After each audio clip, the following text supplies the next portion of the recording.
नमस्कार मेरे railway group D वाले मेरे सारे भाई और बहनों को कैसे हैं आप लोग। उम्मीद करता हूं बहुत ही अच्छे होंगे भाई। आज की वीडियो रेलवे ग्रुप डी वाले सभी भाई बहनों के लिए बहुत ही ज्यादा इंपॉर्टेंट होने वाली है, तो वीडियो को एंड तक जरूर देखना। सबसे पहले कॉन्टेक्स्ट दे देता हूं आज की वीडियो में हम क्या क्या बात करने वाले हैं। सबसे पहले आज हम बात करेंगे आपके आंसर की कब तक आ जाने वाली है। दूसरी हम बात करेंगे आपकी कौन से जोन में कितने नंबर पे आप लोगों की कट ऑफ लगने वाली है, वो भी कैटेगरी वाइज। जी हाँ, कैटेगरी वाइज आपकी कौन से जोन में कितने नंबर पे कट ऑफ एक्सपेक्टेड है वो लग सकती है। तीसरी चीज जो हम बात करेंगे हार्ड शिफ्ट के अंदर कितने नंबर अगर आपके बन रहे हैं हार्ड वाली शिफ्ट के अंदर, तो आप लोगों के सिलेक्शन है वो पक्के रहने वाले हैं आपके जोन के अंदर। तो सारी चीजें आज की वीडियो में क्लियर करते हुए चलेंगे ए टू जेड हर एक चीज। बहुत ज्यादा लंबी वीडियो भी ये नहीं होने वाली है, लगभग 10 मिनट के अंदर सारी चीजें हम वो कवर करने की कोशिश है वो करने वाले हैं। तो सारे भाई जो भी रेलवे ग्रुप डी से इस वीडियो को देख रहे हैं, सबसे पहले जल्दी से जाके सब्सक्राइब वाला बटन जरूर से दबा दो, ताकि जैसे ही आंसर की आती है नॉर्मलाइजेशन की जितनी अपडेट्स हैं सारी आपको जो है टाइम टू टाइम हर अपडेट हमारे चैनल के ऊपर मिलती है आप लोगों को। तो जल्दी से एक बार जो है सारे भाई बहन ने जो भी है सब्सक्राइब वाला बटन जरूर से दबा दो भाई, जल्दी से दबा दो, है ना।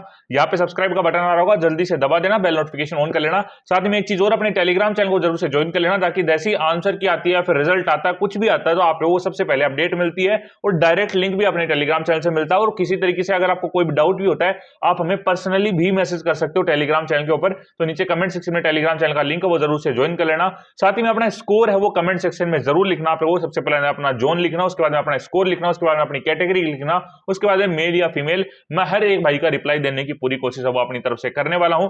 चलिए शुरुआत करते हैं अपनी वीडियो की। अब सभी भाइयों ने सब्सक्राइब उम्मीद है वो कर ही लिया होगा, ठीक है। अब स्टार्ट करते हैं वीडियो को। उससे पहले एक चीज और भाई, रक्षाबंधन सेल अपने चैनल के ऊपर लाइव है आज और कल के लिए। जो भाई फिजिकल के लिए अभी तैयारी करना शुरुआत करेंगे फिजिकल के लिए, उनके लिए बेस्ट ऑप्शन ही होने वाला है। जिस भाई को फिजिकल के लिए शूज वगैरह लेने हैं वो इस वीडियो के यहां से ले सकते हैं। व्यू का ऑप्शन आ रहा होगा, 70% ऑफ प्यूमा और एडिडास जैसे शूज सिर्फ 1000 से 1200 की रेंज में मिल रहे हैं। और शूज ही नहीं, आप XYZ कुछ भी खरीदना चाहते हो तो आप लोगों को फ्लैट 70% का ऑफ मिल रहा है। अभी व्यू प्रोडक्ट्स पे क्लिक करो और कोई भी सामान अगर आप फ्लिपकार्ट से ऑर्डर करते हो आपको डिस्काउंट वो जरूर मिलेगा। तो एक बार चेकआउट जरूर करना, लेना ना लेना आप लोगों की मर्जी है, बट चेकआउट जरूर करना। इतने कम प्राइस में ऐसी क्वालिटी कहीं देखने को नहीं मिलेगी, ठीक है। अब स्टार्ट करते हैं वीडियो को। देखो ज्यादा घुमा फिरा की बात नहीं करेंगे, डायरेक्ट बात करूंगा मैं जो चीजें हैं कब तक आ सकती है और कितनी कट ऑफ आप लोगों की रह सकती है, ठीक है। सबसे पहले अगर मैं बात करूं आप लोगों की कट ऑफ को लेकर, सॉरी आंसर की को लेकर, अगर मैं बात करूं आप लोगों की, तो आंसर की को देखो सिंपल शब्दों में समझाता हूं आप लोगों को। हम ये बात नहीं करेंगे पुराना डाटा उठा दो ये उठा दो। आप लोगों को जो आंसर की देखने को मिलेगी वो अगर मैं बताऊं तो 2 से 3 तारीख के बीच में आप लोगों को आंसर की आप लोगों के हाथ में होगी। इससे ऊपर आंसर की नहीं जाने वाली है, 2 से 3 फिक्स आपको आंसर की मिल जाएगी। ये चीज भाई गारंटी के साथ बोल रहे, ठीक है। नीचे टेलीग्राम चैनल का लिंक है, जैसे ही आता आप लोगों को डायरेक्ट आंसर की आप लोगों को पूरी PDF आप लोगों को मिलेगी। कहीं कोई लिंक डाउनलोड करने की जरूरत नहीं है, डायरेक्ट टेलीग्राम पे आप लोगों को सारी चीजें वो मिल जाने वाली, ठीक है। उम्मीद करता हूं आंसर की को लेकर चीजें वो क्लियर हो गई होंगी। अब आते हैं कि भैया हमारी कट ऑफ को लेकर बात, तो कट ऑफ मैं बता देता हूं आपको, विद नॉर्मलाइजेशन चीजें बताऊंगा आप लोगों को सारी। विद नॉर्मलाइजेशन कितनी कट ऑफ आपकी लग सकती है वो आपको बताऊंगा, और वो भी कैटेगरी वाइज, ठीक है। सारी कैटेगरी सारी जोन की मैं आपको कैटेगरी वाइज बताने वाला हूं, तो ढंग से सुनना। एक भी चीज अगर आपको स्किप करते हो तो आपको सारी चीजें वो बैक आके देखनी पड़ेगी, तो उससे कोई फायदा नहीं है। उससे अच्छा ये है कि आप 2x स्पीड में वीडियो को वो कर लो, ठीक है। अभी ध्यान रखना, मैं आपको जो बता रहा हूं और विद नॉर्मलाइजेशन बता रहा हूं आप लोगों को कट ऑफ। और अपनी जो है टोटल 48 शिफ्टों के अंदर पेपर हुआ है, 3 तारीख से लेकर 25 तारीख के बीच में। काफी दिन में एग्जाम था भी नहीं इसके अंदर, तो जिसके अंदर था वो मैं टोटल बता रहा हूं। पिछली बार से फॉर्म है वो लगभग आधे हैं, तो उस हिसाब से कट ऑफ देके चलना। फॉर्म आधे हैं बट सीट इस बार आधी नहीं है, ठीक है। और फॉर्म आधे के बाद में अटेंडेंस भी आधी है उसके अंदर, तो इस बार कहीं ना कहीं कंपटीशन है उसके अंदर, फर्क आपको देखने को मिलेगा, कम कंपटीशन है। और जो आपसे होशियार थे वो तो लग गए, ठीक है। पिछली वाली भर्ती के अंदर ही अच्छी खासी 32,000 वैकेंसी थी, इस बार आपकी 22,000 वैकेंसी आप लोगों की है। तो उसके बेस के ऊपर मैं आपको पूरा जो कट ऑफ बताने वाला हूं, और कोई भी तरीके से जो है कट ऑफ कम या ज्यादा बताने की कोशिश नहीं करेंगे व्यूज के लिए, वो आप लोगों ने सब्सक्राइब वैसे ही कर दिया है। तो जो चीज जेन्युइन है वही आप लोगों के साथ शेयर करूंगा, सब्सक्राइब जरूर कर देना। अब स्टार्ट करते हैं। सबसे पहले अगर मैं बात करूं आप लोगों की कट ऑफ को लेकर, जो हम स्टार्ट करते हैं सबसे पहले जो आपके जोन है कोलकाता जोन की अगर मैं बात करूं, तो कोलकाता से अगर आप यूआर कैटेगरी से हो, यूआर कैटेगरी से अगर मैं बात करूं आप लोगों की, तो लगभग अगर आपके 77 प्लस यूआर कैटेगरी में है, तो मैं बिल्कुल एक सेफ स्कोर लेके चल रहा हूं विद नॉर्मलाइजेशन, ठीक है। रो स्कोर पे नहीं बता रहा मैं, विद नॉर्मलाइजेशन बता रहा हूं कि इतना अब अपनी शिफ्ट के हिसाब से नॉर्मलाइजेशन भी आप लोगों को आगे बताऊंगा, वीडियो के अंदर बने जरूर रहना। 77 प्लस यूआर कैटेगरी के अंदर, 70 प्लस एससी में, आपके 60 प्लस एसटी के अंदर, और 73 प्लस ओबीसी के अंदर, और आपके लगभग 69 प्लस आपकी ईडब्ल्यूएस के अंदर अगर आप हैं, तो आप लोगों के चांसेस है वो कोलकाता से आप लोगों के बनते हैं, ठीक है। पहला जोन कोलकाता हो गया है। दूसरे जोन की बात करूं अजमेर की, अजमेर की अगर आपकी यहाँ पे 76 प्लस यूआर जनरल में, आपके लगभग 68 प्लस एससी कैटेगरी के अंदर, एसटी कैटेगरी बात करूं अगेन 68 प्लस, और यहां पे अगर मैं बात करूं ईडब्ल्यूएस कैटेगरी की, तो ईडब्ल्यूएस कैटेगरी के अंदर लगभग अगर आपके 67 प्लस बन रहे हैं तो आप लोगों के चांसेस यहां पे काफी ज्यादा हाई है, आप लोग यहां पे क्वालिफाई कर सकते हो बिल्कुल। विद नॉलेज बता रहा हूं, ये चीज ध्यान रखना आप लोग, ठीक है। इसके बाद में अगर मैं बात करूं तीसरी आपकी पटना को लेकर, पटना को लेकर अगर मैं बात करूं आप लोगों की, तो 75 प्लस अगर आपके बन रहे यू आर जनरल कैटेगरी के अंदर, और अगर आपके बन रहे 64 प्लस एससी के अंदर, और आपके बन रहे हैं 58 प्लस एसटी के अंदर, और अगर आपके बन रहे हैं ओबीसी के अंदर 75 प्लस और ईडब्ल्यूएस के अंदर 72 प्लस, तो आप लोगों के चांसेस है। पूरा डाटा मैं लेके आया हूं भाई, पूरा मैं आपको टेलीग्राम पे आपको पीडीएफ भी चीज की मिल जाएगी, तो वहां से आप चेकआउट कर लेना। प्रयागराज की अगर मैं बात करूं यूआर कैटेगरी में 75 प्लस, एससी कैटेगरी के अंदर 69 प्लस, एसटी कैटेगरी के अंदर 63 प्लस, ओबीसी की बात करूं 74 प्लस, और ईडब्ल्यूएस की अगर मैं बात करूं तो यहां पे आपके 71 प्लस आपके बन रहे हैं प्रयागराज से, तो आप लोगों के चांसेस काफी ज्यादा हाई है।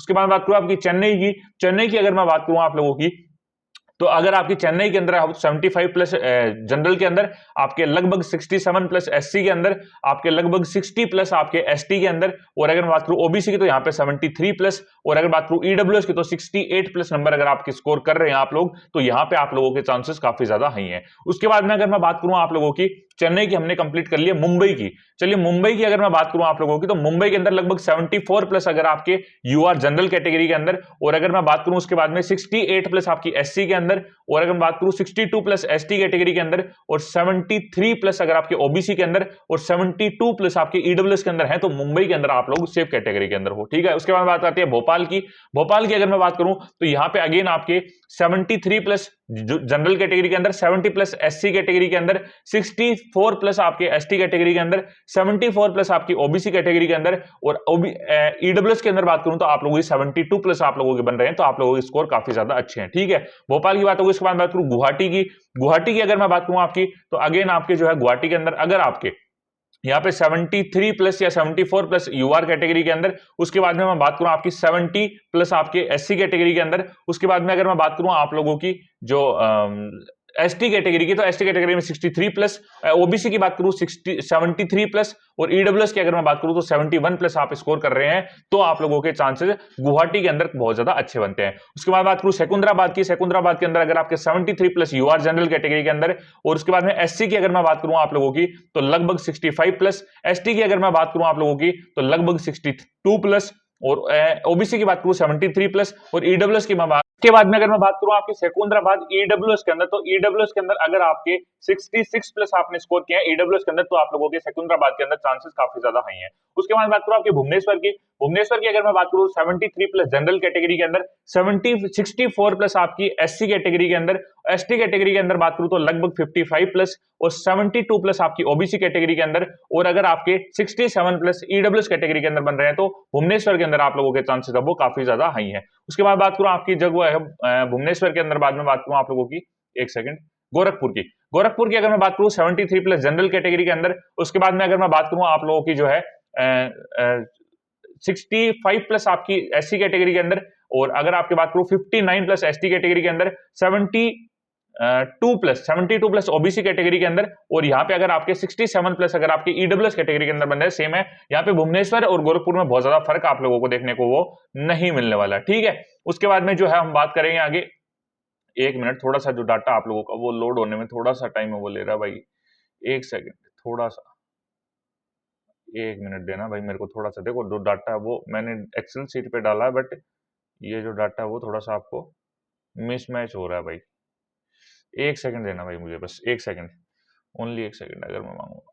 हाँ, बिलासपुर की अगर मैं बात करूं आप लोगों की, तो बिलासपुर के अंदर अगर मैं बात करूं, बिलासपुर के अंदर आपका जो है 73 प्लस आपके जनरल कैटेगरी के अंदर, 64 प्लस आपके एससी कैटेगरी के अंदर, और आपके 59 प्लस एसटी कैटेगरी के अंदर, 72 प्लस आपकी ओबीसी कैटेगरी के अंदर, 66 प्लस आपकी ईडब्ल्यूएस कैटेगरी के अंदर है, तो आप लोगों के चांसेस काफी ज्यादा हाई है यहाँ पे, ठीक है। उसके बाद में अगर मैं बात करूं आप लोगों की, यहाँ पे आपका हो गया है ये चीज तो आपकी कंप्लीट, और इसके बाद में जो अगली चीज आती है वो आती है अपनी, एक मिनट भाई, एक मिनट, तो भाई उसके बाद में अगर बात करूं आपकी रांची की अगर हम बात करें तो रांची के अंदर अगर आपके 69 प्लस आपकी यूआर जनरल कैटेगरी के अंदर, और यहां पे अगर मैं बात करूं 55 प्लस आपकी एससी कैटेगरी के अंदर, 58 प्लस आपकी एसटी कैटेगरी के अंदर, और अगर आपके 68 या 69 प्लस आपके ओबीसी कैटेगरी के अंदर, और लगभग ईडब्ल्यूएस के अंदर बात करूं 59 प्लस आप स्कोर करके आ रहे हो, तो आपके रांची के अंदर काफी ज्यादा हाई चांसेस है। चंडीगढ़ की अगर मैं बात करूं आपकी यहाँ पे 69 प्लस जनरल कैटेगरी के अंदर, यहाँ पे अगर मैं बात करूं एससी के अंदर तो 62 प्लस, एसटी के अंदर बात करूं लगभग 57 प्लस भी हो तो भी यहाँ पे चांसेस है वो लग जाएंगे।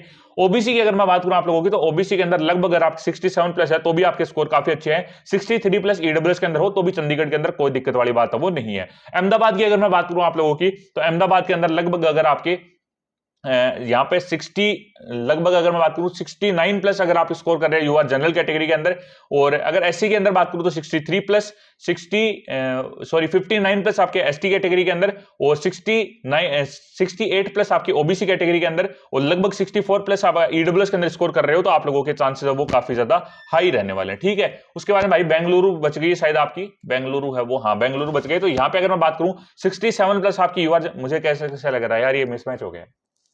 ठीक है, अगर होगा तो आप कमेंट सेक्शन में बिल्कुल बताना मेरे को। 67 प्लस यहाँ पे जनरल कैटेगरी के अंदर, और अगर मैं बात करूं एससी कैटेगरी के अंदर तो यहाँ पे 59 प्लस आपकी, और एसटी कैटेगरी के अंदर अगर मैं बात करूं आप लोगों की तो लगभग 57 प्लस आपकी, और अगर मैं ओबीसी के अंदर बात करूं आप लोगों की तो ओबीसी के अंदर लगभग अब आप जो यहाँ पे स्कोर करके आते हो कि लगभग आप 61 प्लस 60 प्लस भी स्कोर करते हो ओबीसी के अंदर तो भी आपके चांसेस हैं, और ईडब्ल्यूएस के अंदर बात करूं 57 प्लस यहां पे स्कोर करते हो तो भी आप लोगों के चांसेस है। ठीक है, उम्मीद कर रहा हूं ये सारी चीजें आप लोगों को क्लियर हो चुकी होंगी। अब बात आती है कि भैया हमें जो है वो बताओ कि हमारा नॉर्मलाइजेशन कैसे किस स्कोर से होगा। देखो वैसे तो नॉर्मलाइजेशन को लेकर देखो चीजें बहुत ज्यादा अलग अलग हैं, अभी जैसे आंसर की नहीं आती तो हम नॉर्मलाइजेशन को लेकर वैसे कंसीडर नहीं कर सकते, बट अगर आपकी शिफ्ट हार्ड है, मैं शिफ्ट हार्ड के हिसाब से बता देता हूं कौन सी कैटेगरी में कितने नंबर पे अगर आप हैं तो आप लोग के चांसेस वो काफी ज्यादा हाई है। ठीक है, देखो अगर आप हार्ड शिफ्ट के अंदर हो, जनरल कैटेगरी से हो, और आपके 68 से 70 नंबर बन रहे हैं कहीं से भी अगर आप हो, तो आप लोग फाइनल चांस के अंदर है।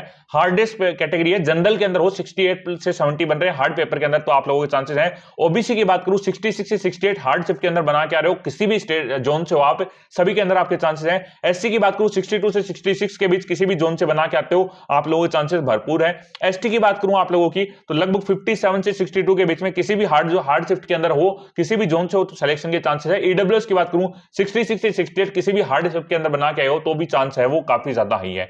और इजी की बात करूं आपकी हाईएस्ट जो कितनी जा सकती है, जनरल के अंदर 74 से 77 हाईएस्ट जा सकती है, ओबीसी के अंदर 72 से 74 हाईएस्ट जा सकती है, एससी में 68 से 72 हाईएस्ट जा सकती है, एसटी के अंदर 62 से 68 हाईएस्ट जा सकती है, ईडब्ल्यूएस के अंदर 72 से 74 आपकी हाईएस्ट वो जा सकती है। उम्मीद करता हूं नॉर्मलाइजेशन क्लियर हो गया होगा, कट ऑफ क्लियर हो गया होगा, आंसर की को लेकर चीजें क्लियर हो गई होंगी। बाकी इसके अलावा भी कोई डाउट आप लोग कमेंट सेक्शन में जरूर पूछ सकते हैं। मिलते हैं अगली वीडियो में किसी नए टॉपिक के साथ, सब्सक्राइब जरूर करके जाना, टेलीग्राम चैनल को भी जरूर ज्वाइन कर लेना। जय हिंद जय भारत।